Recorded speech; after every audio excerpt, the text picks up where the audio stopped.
Стани наш абонат. Цифрова телевизия и високоскоростен оптичен интернет. Нет Плюс. Сигурни в качеството. Рано сутринта днес бяха поставени ограничителни постаменти и нови пътни знаци, указващи временната организация за движение в района около кръговото кръстовище на улиците Рокфелер и Полковник Дрангов. Трафикът се пренасочва по обходни маршрути, където обаче първо трябва да се реши проблемът с паркираните автомобили. Улиците Дунав, Скопие и Битолия поемат пътникопотока, за да се избегне стигане до кръговото кръстовище, което се реконструира. Движението е еднопосочно само по улица Дунав под Дипа и двупосочно по улиците Скопие и Битолия. Пропускат се автомобилите до двата паркинга на болницата, но за част от водачите стигането до тях също се е оказало проблемно днес.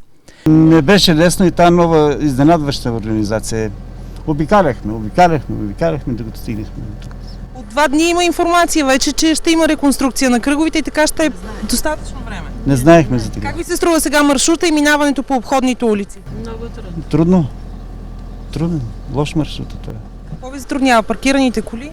Паркирани коли, не знаеш точно, то не е указано точно откъде да минеш. На улицата няма указания. В Не е началото, указано. Това трябваше още преди да се навлезне в града, да беше обозначено, да не идваме до тук и свивай надолу.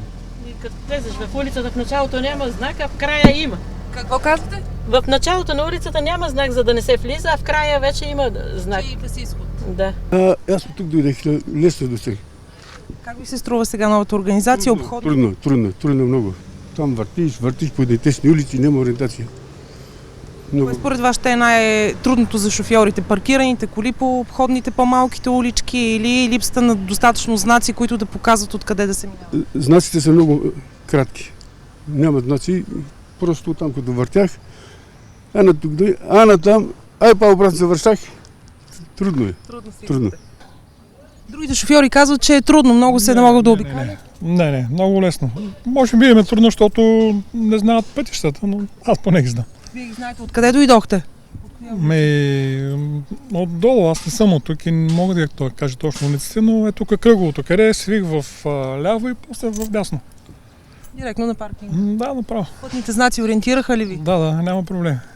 След кръговото при сградата на община Петрич, улица Самуилова крепост извежда шофьорите, които не са за района около болницата. Тя остава еднопосочна към улица Цар Борис III. Днес служители на звено Синя зона бяха на дежурство при затворените подстъпи към ремонтираното кръгово на улица Рокфелер, за да ориентират водачите.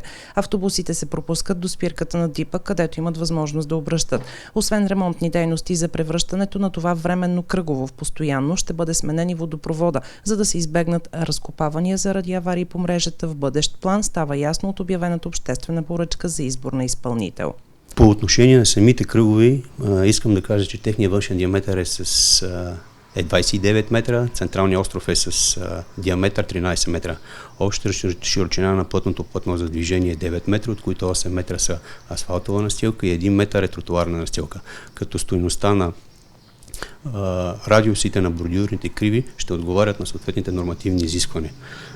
Кръговите кръстовища ще бъдат изцяло разположени върху площта на съществуващите четириколонни кръстовища, като се отнемат част от тротуарните площи, ще се демонтират съществуващите светофарни уредби и ще бъдат преместени съществуващото улично осветление, като ще бъдат засегнати и част от шахтите на съответните експлоатационни дружества, които ще бъдат първо укрепени, а след това тяхните капаци за ревизия ще бъдат изместени извън платното за движение.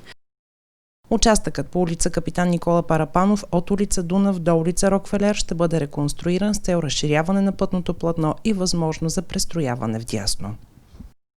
Стани наш абонат. Цифрова телевизия и високоскоростен оптичен интернет. Нет Плюс. Сигурни в качеството.